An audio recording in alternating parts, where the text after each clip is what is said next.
So before I'm going to start, I would just want to ask you again if I have your consent to perform this interview and if you're fine with me recording everything and asking you certain questions just before we get started. Yes, okay. So, okay, yes, yeah. thank you. Okay, Claudia, so thank you for taking part in this project from the Research Anchor Publishing. This is a unique project we perform every month with special people from all over the world. And today you're here with us from Peru, and you're a successful doctor and you do a lot of different things in reference to research. And today you want to tell us a little bit about your tips and tricks being a successful mom and a successful woman in the medical branch. So first of all, I'm going to ask you to maybe introduce yourself. And before you do that, I'm going to just tell everyone who's watching the video, I'm Sophia, I'm from Germany. I'm a founder of Research Anchor Publishing. I'm also still a student, and yeah, I enjoy research. And that's what I do besides my theoretical and schoolwork. So would you like to introduce yourself as well? Yes, thank you very much for the invitation. For me, it's a big honor to be here and to share with you a little bit of experience that I can have until now. I am Claudia Arias. I am a Peruvian female orthopedic surgeon. I work in the Social Security and I also have a private practice. Since 2018, I become like a knee surgeon, so I have more experience and I make knee surgery until now, mostly. Okay, thank you. And can I ask you the first question? How did you manage having a family, a career, and also starting research at the same time? How was it for you from your perspective, especially as a woman in a branch where there are a lot of men and you're like maybe in the minority? Yes, you know that for us, for females, at least in the orthopedic area, was really difficult to start and always was looking like a male specialty, orthopedic surgery. But I think that if you can show that you can make it everything you can do.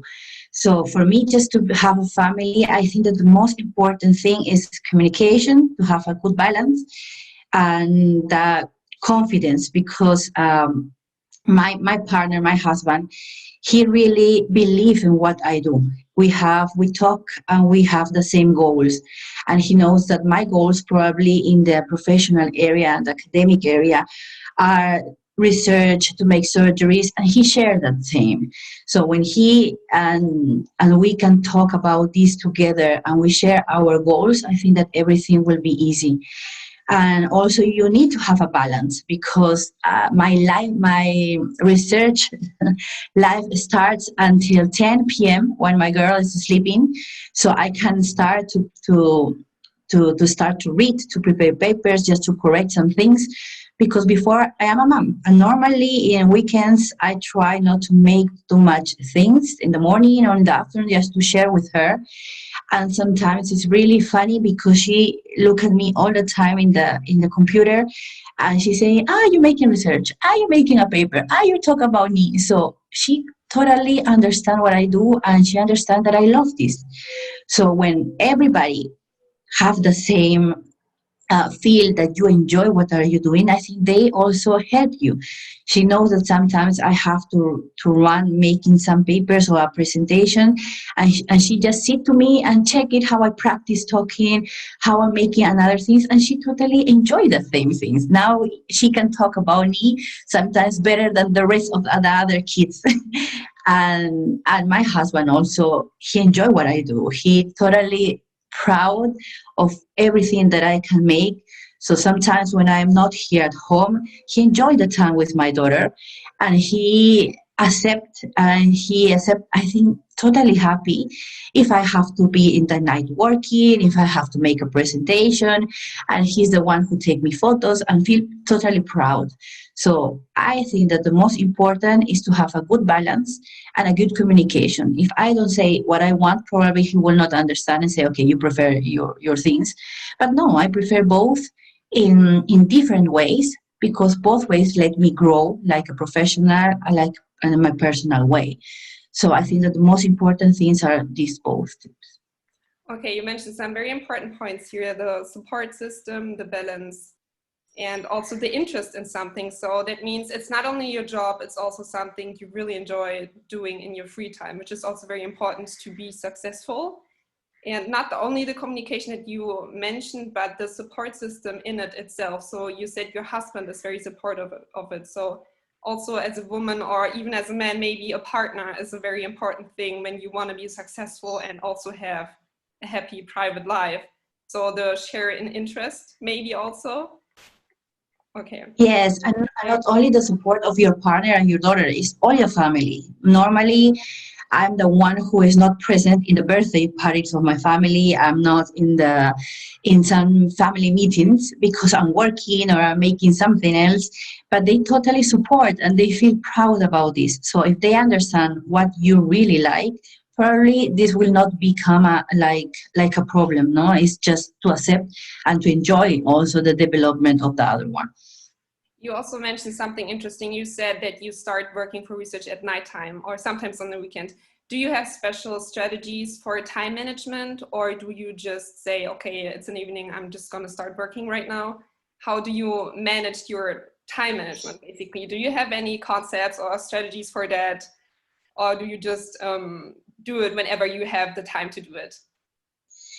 This is, for example, normally I have my working time at home starts when my girls fall asleep. So if normally it would be at 10. So at 10, I start to make all silence, to put some coffee or my water there and just to start, because I think this is the time when everybody's sleeping and outside is silent, so I can be concentrate to read papers, just to prepare a presentation or to correct another paper that somebody sends to me, because in another time probably will be really, really difficult and probably I make a lot of mistakes. So I prefer this time in the night until I can check it really good and then I can sleep okay. I get used to sleep not so much, but this is the thing that I really enjoy, and I enjoy these silent moments when I can start to make this research. Yeah, so you appreciate the silent moments even more. So what we can see here is you have different roles in your life. Basically, you're a wife, you're a mom, you're a physician, a researcher, a lot of things, basically. And you describe it as being a very positive, and you make it work somehow, and it works, obviously. But was there a point in your life where you encountered any negative events or any problems doing handling being a researcher and a physician and a mom and a wife at the same time? Yes, sure. For me, for example, just to decide to start to make the fellowship was a really big problem, because I will never allow to drop my daughter here in Lima. I take her with me. So this involves another time not to use for the hospital and for my learning area. Also, I have to be a mom here during my fellowship. So I was in different countries and I have to take her to different schools, to different daycare, to different areas. So for me, it was a little bit difficult.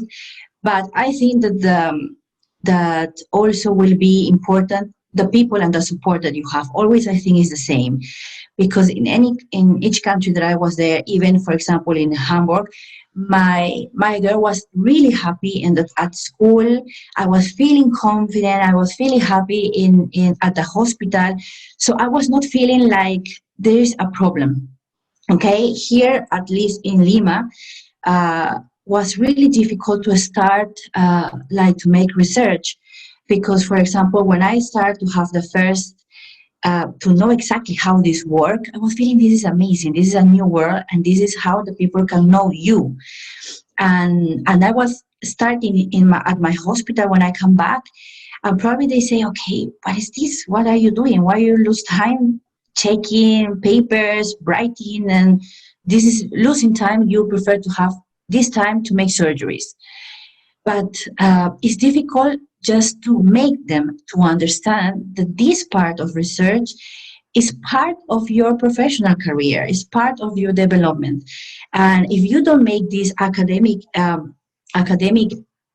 development, probably you will not appear in the rest of the world. Nobody will know you. I work in one of the biggest hospitals in Lima, Peru, and we make a lot of surgeries. We are a center of reference for all the country, and we perform a lot of surgeries, but nobody knows that. So because we don't publish, we don't have any case report, we don't have nothing. And I just start to make, okay, let the people of the rest of the world know us. And this is difficult because nobody believes on this project when you have this culture. When I was a resident, I never was understand, or nobody says to me, you need to make research, you need to publish something, because was not in our mind, never. So was really difficult to think and to start. But I think that when you push and you check that this work, I think the rest says, okay, maybe I can try. And I think this is happening now at my hospital. They say, okay, let's try. I have this idea. How can we make this? And then we start to talk and say, yeah, this can be a good project. But yes, we have a lot of difficulties finding the way to manage all together, and even just to start to make research. Okay, so you mentioned some very interesting points. Also that a lot of people don't see being a physician and a researcher as one job. They separate it. And also there is a lack of research, basically, or a lack of knowledge in research in your country, which is why you make it Yes. bigger, and just to spread the information and make it go beyond the national borders, basically. So I see there, maybe that's the origin of your motivation for doing research, or do you have any other reasons why you are so motivated to do research right now? Yes, for example, I think the first contact that I had with research when I was a resident, I was applying for a fellowship in Australia, uh, and everybody would say, okay, you go to the next step, and then I received an email to say decline, and I say, but what happened? And I was sending emails to the secretary. I think I sent 100 emails to say to me, please, what happened? And she told me, okay, you don't have nothing published. You don't have any paper. And then I sit and I say, okay, so if I want to grow and if I want to be in another surgical or professional level, I need to publish. And this is so difficult because when I was saying to my bosses in at my hospital, they say, no, you can make another thing. I say, no, this is the thing that I cannot be accepted. So how we can make a thing? And it's difficult because you have a totally all the rest of your hospital and that say that this will not work, and say that probably you don't need this. Um, and after I think I was making my fellowship in 2018, I know really good people who make this so easy, and I was thinking, okay, this is so difficult to start, to see, to review, to read. And I was looking people that makes this so easy, and I say, okay, so I think we can make it. It's not too difficult. We can start, and we decide just to start all of this. So I think that if you have people who inspire you, it's easy. If you have people who can make this so easy and to make publishing in the way so fast, a lot of papers, and you say, okay, maybe it's not so difficult to start. So if I don't have this inspiration, probably that declination of the fellow program will never know about this. But I think that it's good that you see another people, another teams, how this work. Huh? Yeah, so just to share the knowledge from other people around the world. And as I can see, you have the data and you have the ability to share a lot. There's just not the know-how, basically, to perform it, actually. So is there anything you could have wished for in reference to research in your job that you would have wanted in order to be able to publish more or perform more research, especially in your big hospital where there's a lot of potential, obviously, to provide more Yes. information for the world? So is there anything you Yes. wish for? Well, first, I want to know this before. So if I know about research before, probably our hospital will be different now, or even our country. But I think never is too late. I think if we can start and just to be the first one and push the rest, I think that also could work. We just found a research center at my hospital, and I think that I was the only one because in my chair and in my computer making all the paperwork alone. And now more people come and say, okay, just check this. So I feel that now it's start to work. The boss of the department and the bosses there are thinking, okay, this can work. This can we can start to publish and to get known to the rest of the world. So I just come back saying we can make exactly what they do, and we are not different. So we only need the willing and all the confidence that we can make. Probably will take time because at least until now we like our hospital we not published nothing yet, but what we are really happy just to start to work and to have like this project that you are had that you have, because this can help us. This can help. It's really difficult for us. Okay, we want to make research, but we don't know how to make it. So we need somebody that can be a guide and say, look, you can check this manuscript. You can have to do this. And it's people like it's totally experimented, so it's easier for us. So I really appreciate this project because for us it's like a new way to say, okay, we can start to make things, but with people with all the expertise and the knowledge that we can make. Huh? And that is actually a very good point. And also from our side, we are of course happy to work with you, Claudia, who wants to make something happen in another country and just doesn't have the resources as being one person. Of course, it's phenomenal that you want to start a research center and you're already doing it, but we both know if you're alone with your believing right now and you just need the manpower to perform it and more knowledge, it's also good to work together as a team and not just within your hospital, maybe with people from around the world who just maybe already did this step a couple years before that. And Yes. I think you're on a very good path and a very good way. You gave us some great tips starting from how to manage everything from your career and your full-time job. Yeah. And I think it's really important that to know to all, maybe all the female orthopedic surgeons that could look at us, that says that we cannot be different. We are exactly the same, and that if we show that we have all the capacity to make, we can make it. So normally in my country, there are more interested male orthopedic surgeons to make research than female. But I think that if we show them that we have the same capacity, the same knowledge to start, there's no difference to make all this research. And it's really interesting. It's opening you a lot of doors around the world, and this starts to make your development professional, personally, to the rest of your life. I think that this starts now, and I think we have a lot of way to go to. Thank you. Those were some beautiful last words. Is there any final sentence or advice you would give before we are finishing off this interview to fellow researchers or physicians? Yeah, well, first that research is a very important thing that we do. Probably a lot of people in a lot of hospitals says that, yeah, we perform a lot of surgeries, but like I was learning before, if you don't show them what do, you know you doesn't exist.